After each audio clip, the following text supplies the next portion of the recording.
जय हिंद दोस्तों। स्वागत है आप सभी का एकमात्र स्टडी प्लेटफॉर्म अपना 91 पर। दोस्तों आज मैं आप लोगों के बीच क्लास 9th का SCRT का संपूर्ण ऑब्जेक्टिव लेकर के आया हूँ आप लोगों के सामने। जो भी स्टूडेंट बिहार पुलिस के एग्ज़ाम देने के लिए जाएंगे, ठीक है, उसके लिए ये वीडियो रामबाण साबित होगा। ठीक है दोस्तों, तो आप इस वीडियो पे बने रहिए लास्ट तक। ठीक है, चलिए वीडियो स्टार्ट करते हैं। हम लोग के सामने पहला नंबर क्वेश्चन है।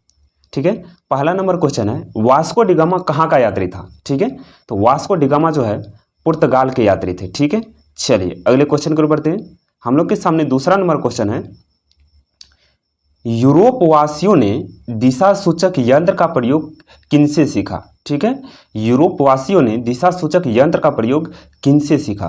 तो ये यूरोप वासियों जो है दिशा सूचक यंत्र का प्रयोग अरबों से सीखा।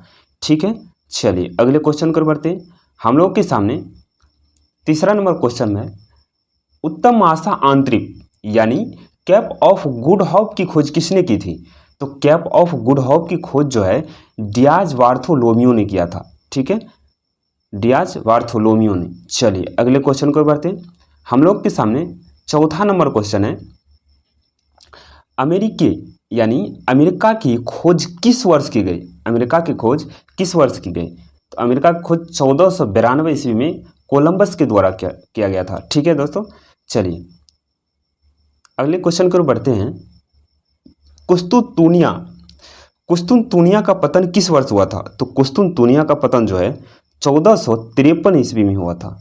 ठीक है, चलिए अगले क्वेश्चन को बढ़ते हैं। हम लोग के सामने अगला क्वेश्चन है, विश्व का चक्कर किस यात्री ने सर्वप्रथम लगाया था।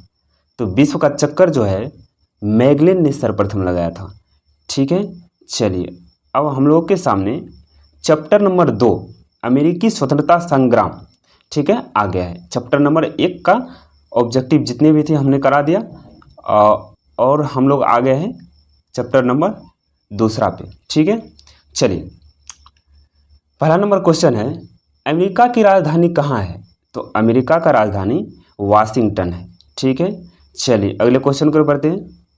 दूसरा नंबर क्वेश्चन है, कॉमन सेंस की रचना किसने की थी। ठीक है, कॉमन सेंस की रचना किसने की थी। तो इसका रचना जो है थॉमस पेन ने की थी। ठीक है, चलिए अगले क्वेश्चन को बढ़ते हैं। हम लोग के सामने तीसरा नंबर क्वेश्चन है, स्टाम्प एक्ट किस वर्ष पारित हुआ था।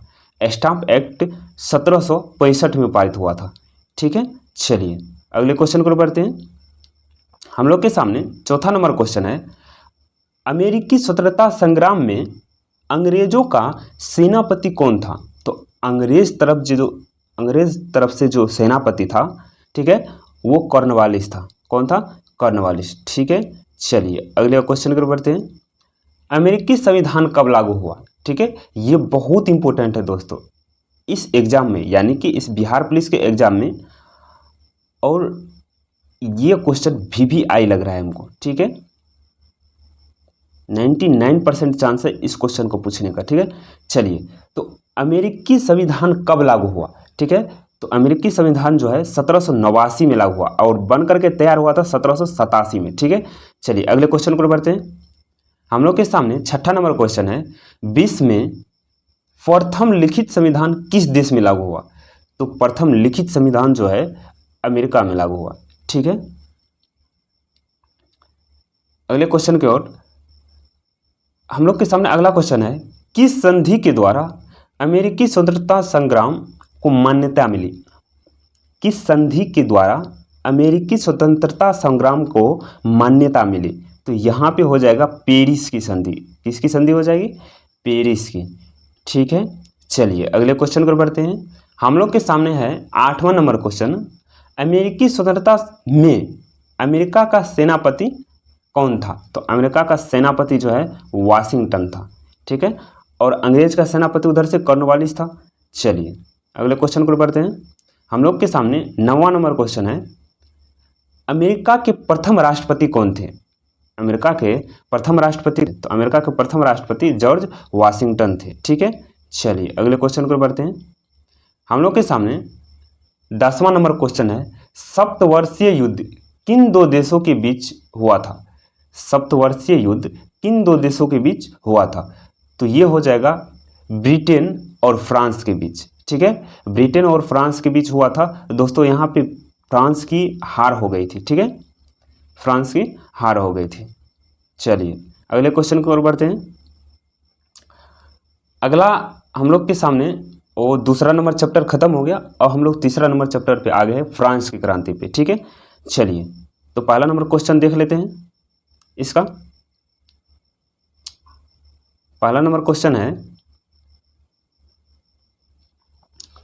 फ्रांस की क्रांति किस ईस्वी में हुई थी, ठीक है, फ्रांस की क्रांति जो है किस ईस्वी में हुई थी। तो फ्रांस की क्रांति यहाँ पे हो जाएगा 1789 ईस्वी में। कब हो जाएगा? 1789 ईस्वी में, ठीक है। चलिए अगले क्वेश्चन को बढ़ते हैं। हम लोग के सामने अगला नंबर क्वेश्चन है, बेस्टिल का पतन कब हुआ था। तो बेस्टिल का पतन जो है 14 जुलाई 1789 ईस्वी में हुआ था। बेस्टिल एक जेल था दोस्तों, ठीक है। इसी जेल को वहाँ के जितने भी मतलब क्रांतिकारी थे और तोड़ दिए थे, ठीक है। 14 तारीख 1789 ईस्वी के फ्रांस को जेल को तोड़ दिए थे। बेस्टिल एक कारागार यानी कि जेल था, ठीक है। तो इसका आंसर हो जाएगा गो नंबर। चलिए अगले क्वेश्चन को बढ़ते हैं।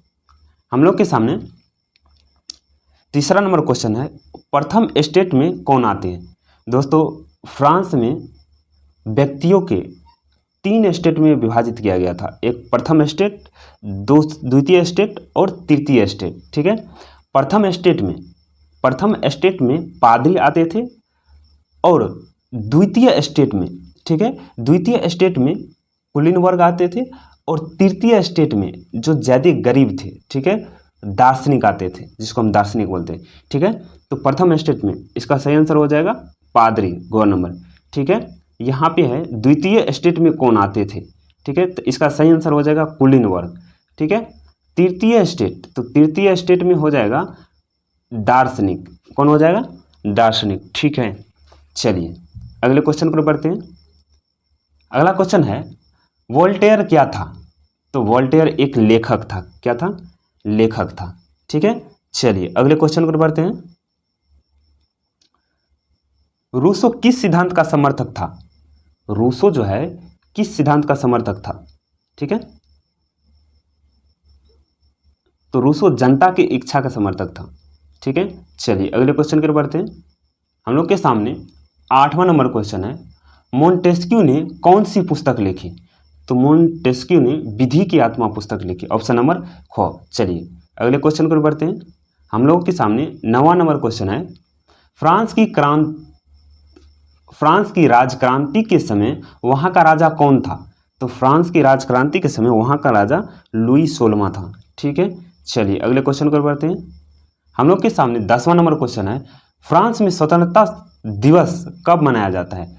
तो फ्रांस में स्वतंत्रता दिवस जो है 14 जुलाई को मनाया जाता है। कब मनाया जाता है? 14 जुलाई को। चलिए अगले क्वेश्चन को बढ़ते हैं। हम लोग के सामने विश्व युद्ध का इतिहास आ गया, यानी कि चैप्टर नंबर 4। चलिए प्रथम विश्व युद्ध कब आरंभ हुआ था। तो प्रथम विश्व युद्ध जो है कब आरंभ हुआ था, तो ये हो जाएगा 1914 ईस्वी में, ठीक है। चलिए अगले क्वेश्चन को बढ़ते हैं। बोल रहा है, प्रथम विश्व युद्ध में किसकी हार हुई थी। प्रथम विश्व युद्ध में किसकी हार हुई थी, ठीक है। तो प्रथम विश्व युद्ध में जो है जर्मनी की हार हुई थी। किसकी हार हुई थी दोस्तों? जर्मनी की हार हुई थी, ठीक है। चलिए ऑप्शन नंबर ख। अगले क्वेश्चन को बढ़ते हैं। हम लोगों के सामने तीसरा नंबर क्वेश्चन है, 1917 ईस्वी में कौन से देश प्रथम विश्व युद्ध से अलग हो गया था, ठीक है। 1917 ईस्वी में कौन से देश, ठीक है, प्रथम विश्व युद्ध से अलग हो गया था। तो ये रूस हो जाएगा, रूस अलग हो गया था, ठीक है। चलिए अगले क्वेश्चन को बढ़ते हैं। हम लोग के सामने चौथा नंबर क्वेश्चन है कि संधि के फलस्वरूप इनमें किस महादेश का मानचित्र बदल गया, ठीक है। वर्साय की संधि के फलस्वरूप इनमें किस महादेश की मानचित्र बदल गया, ठीक है। तो इसका सही आंसर हो जाएगा यूरोप। किसकी मानचित्र हो जाएगी? यूरोप की, ठीक है। चलिए अगले क्वेश्चन को बढ़ते हैं। हम लोग के सामने 5वां नंबर क्वेश्चन है, त्रिगुट समझौते में शामिल थे। तो त्रिगुट समझौते में जो है शामिल थे जर्मनी, ऑस्ट्रिया और इटली। ठीक है, तो ऑप्शन नंबर ग हो जाएगा। चलिए, द्वितीय विश्व युद्ध कब आरंभ हुआ? द्वितीय विश्व युद्ध 1939 में आरंभ हुआ। अगले क्वेश्चन को बढ़ते हैं। जर्मनी को पराजित करने का श्रेय किस देश को जाता है? तो जर्मनी का पराजित करने का श्रेय रूस को जाता है। किसको जाता है? ऑप्शन नंबर ख, रूस। अगले क्वेश्चन को बढ़ते हैं। द्वितीय विश्व युद्ध में कौन सा देश पराजित हुआ था? तो द्वितीय विश्व युद्ध में जापान पराजित हुए थे। कौन पराजित हुए थे? जापान। चलिए अगले क्वेश्चन को बढ़ते हैं। द्वितीय विश्व युद्ध में पहला एटम बम कहाँ गिराया गया था? तो पहला एटम बम 6 अगस्त को गिराया गया था, जो कि हिरोशिमा पे, और 9 अगस्त को नागासाकी पे, दूसरा यहाँ पे गिराया गया था। ठीक है, चलिए अगले क्वेश्चन को बढ़ते हैं। हम लोग के सामने अगला क्वेश्चन है, द्वितीय विश्व युद्ध कब अंत हुआ था? तो द्वितीय विश्व युद्ध का अंत जो है यहाँ पे 1945 ईस्वी में हुआ था। 1945 ईस्वी में। चलिए अगले क्वेश्चन को बढ़ते हैं। हम लोग के सामने अगला क्वेश्चन है, हिटलर का जन्म कहाँ हुआ था? तो हिटलर का जन्म ऑस्ट्रिया में हुआ था। ठीक है, चलिए अगले क्वेश्चन को बढ़ते हैं। नाजी पार्टी का प्रतीक चिन्ह क्या था? तो नाजी पार्टी का प्रतीक चिन्ह स्वास्तिक था। क्या था? स्वास्तिक। चलिए अगले क्वेश्चन को बढ़ते हैं।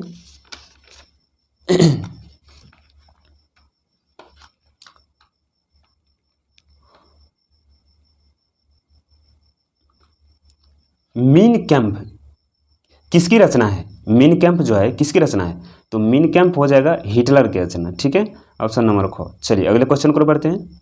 हम लोग के सामने चौथा नंबर क्वेश्चन है, जर्मनी का प्रमुख औद्योगिक क्षेत्र था, यानी कि जर्मनी का जो है औद्योगिक क्षेत्र रूर था। ठीक है, रूर प्रदेश। चलिए अगले क्वेश्चन को बढ़ते हैं। हम लोग के सामने 5वां नंबर क्वेश्चन है, जर्मनी की मुद्रा का नाम क्या था? तो जर्मनी का मुद्रा का नाम पाउंड था। क्या था? पाउंड। सॉरी दोस्तों, जर्मनी का मुद्रा का नाम पाउंड नहीं, मार्क था। क्या था? मार्क। ये गलत टिक लग गया है। ठीक है, जर्मनी की मुद्रा का नाम मार्क था और वर्तमान में यूरो है। ठीक है, वर्तमान में क्या है? यूरो। चलिए अगले क्वेश्चन को बढ़ते हैं। अब हम लोग के सामने चैप्टर नंबर 6 आ गया, वन्य समाज और उपनिवेशवाद। चलिए, तो 6ठा चैप्टर का पहला नंबर क्वेश्चन है, भारतीय वन अधिनियम कब पारित हुआ था? भारतीय वन अधिनियम कब पारित हुआ था?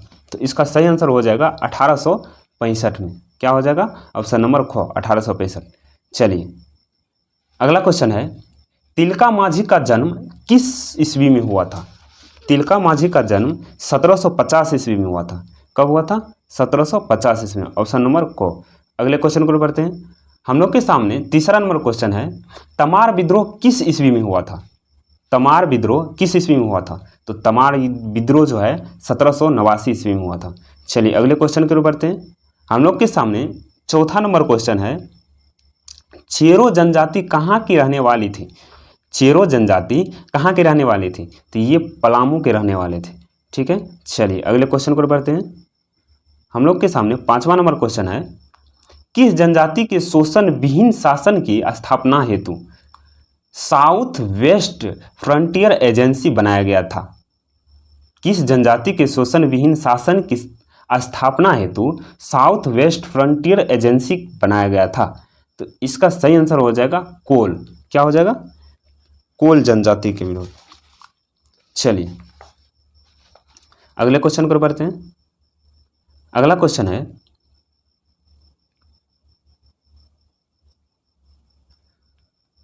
भूमिज विद्रोह कब हुआ था? ठीक है, तो भूमिज विद्रोह जो है 1832 ईस्वी में हुआ था। भूमिज विद्रोह कब हुआ था? 1832 ईस्वी में। चलिए अगले क्वेश्चन पर बढ़ते हैं। सन 1855 के संथाल विद्रोह का नेता इनमें से कौन था? ठीक है, तो संथाल विद्रोह जो है 1855-56 ईस्वी में हुआ था और इसका नेता जो है सिद्धू और कान्हू था। तो यहाँ पे सिद्धू ऑप्शन में दिया गया है, तो इसका आंसर हो जाएगा सिद्धू। ठीक है, चलिए अगले क्वेश्चन को बढ़ते हैं। हम लोग के सामने 8वां नंबर क्वेश्चन है, बिरसा मुंडा ने ईसाई मिशनरियों पर कब हमला किया? बिरसा मुंडा ने ईसाई मिशनरियों पर कब हमला किया? तो इसका सही आंसर हो जाएगा 25 दिसंबर 1899 को। ठीक है, ऑप्शन नंबर ख। चलिए अगले क्वेश्चन को बढ़ते हैं।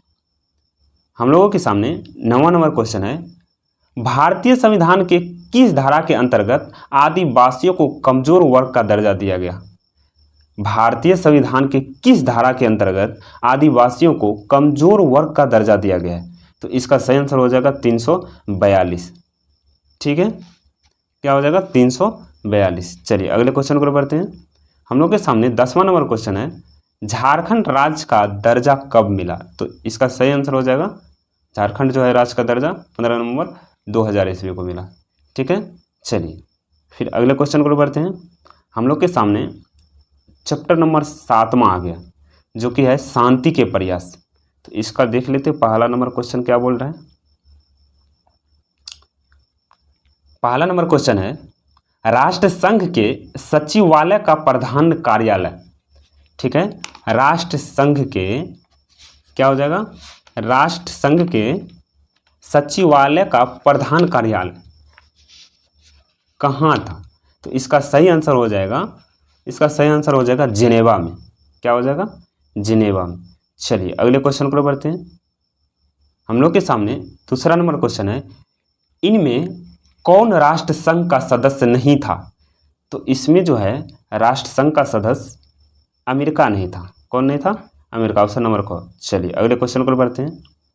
हम लोग के सामने तीसरा नंबर क्वेश्चन है, राष्ट्र संघ की स्थापना का मूल उद्देश्य था, यानी कि राष्ट्र संघ की स्थापना का मूल उद्देश्य क्या था? तो भविष्य में युद्ध को रोकना। ठीक है, ऑप्शन नंबर ख। चलिए अगले क्वेश्चन को बढ़ते हैं। क्योंकि दोस्तों युद्ध जब हुआ था तो काफ़ी क्षति हो गई थी, काफ़ी सभी देशों को, यानी कि जितने भी देश भाग लिए थे सभी देशों को काफ़ी आर्थिक स्थिति कमज़ोर हो गई थी, इसीलिए जो है राष्ट्र संघ की स्थापना हुई। राष्ट्र संघ की स्थापना किस वर्ष की गई? तो राष्ट्र संघ की स्थापना जो है 1920 ईस्वी में की गई। ठीक है, चलिए अगले क्वेश्चन को बढ़ते हैं। अगला क्वेश्चन है, निम्नलिखित में से कौन संयुक्त राष्ट्र की विशेष एजेंसी है? निम्नलिखित में से कौन संयुक्त राष्ट्र की विशेष एजेंसी है? ठीक है,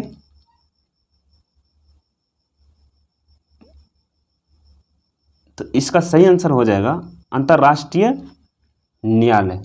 इसमें टिक नहीं है, और अंतर्राष्ट्रीय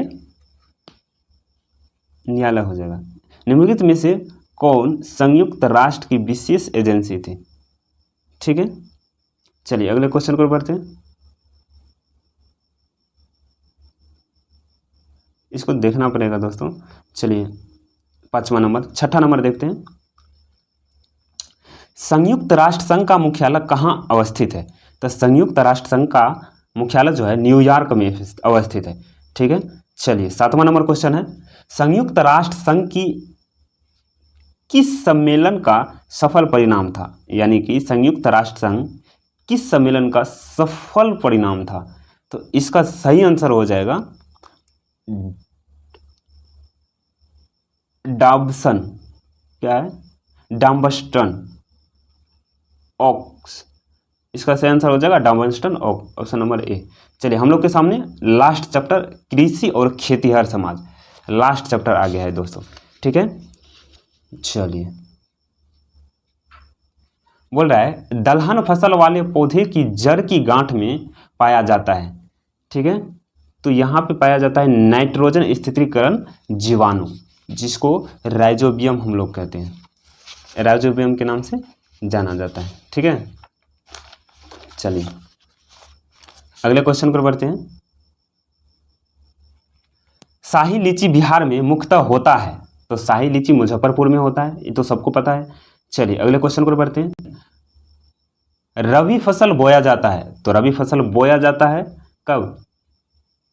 नवंबर में। कब बोया जाता है? नवंबर में, और काटा जाता है मार्च अप्रैल में। ठीक है, चलिए अगले क्वेश्चन पर बढ़ते हैं। केला बिहार में मुख्यतः होता है? तो केला जो है बिहार में हाजीपुर में होता है केला।